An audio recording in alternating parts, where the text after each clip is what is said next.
پاکستانی جاسوسی کے الزام میں گجرات کا ایک شخص گرفتار۔ پاکستان کے لیے جاسوسی کرنے کے الزام میں گجرات کے ضلع کچھ سے ایک اور شخص کو گرفتار کر لیا گیا۔ اس سے قبل دہلی، ہریانہ، پنجاب اور اتر پردیش سے بھی کچھ افراد کو بھارت کی خفیہ معلومات لیک کرنے کے الزام میں گرفتار کیا جا چکا ہے۔ ان میں ہریانہ کی یوٹیوبر جیوتی ملہوترا کا نام کافی سرخیوں میں رہا۔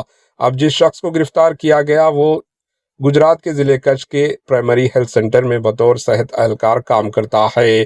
اس کا نام سہدیو سنگھ دیپو بھاگ گوہل بتایا گیا۔ اس پر الزام ہے کہ اس نے ہندوستانی بحریہ اور بارڈر سیکورٹی فورس BSF سے متعلق حساس تصاویر اور ویڈیوز ایک آپریٹو کو بھیجی تھی جسے وہ آدت بھردواج کے نام سے جانتا تھا۔ آدت نے خود کو پاکستان کی خفیہ ایجنسی کا ایجنٹ بتایا تھا۔ ATS افسران کے مطابق سہدیو سنگھ کی آدت سے ملاقات 2023 میں واٹس ایپ کے ذریعے ہوئی تھی۔ آدت نے خود کو پاکستانی انٹیلیجنس سروس کے ایجنٹ ظاہر کیا اور سہدیو سنگھ سے کہا کہ وہ کچھ کے علاقے میں BSF اور بحریہ کی جاری منصوبے کی معلومات دے۔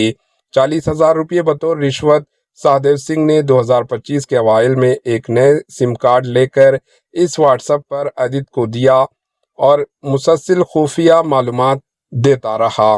اس کے بدلے میں اسے ایک ایجنٹ کے ذریعے 40,000 روپے نقد ادا کیے گئے۔ سہدیو سنگھ کے فون کو فورینسک لیب بھیج دیا گیا۔ ATS نے 1 مئی کو حراست میں لے لیا تھا اور اب باضابطہ طور پر اس کی گرفتاری عمل میں آئی۔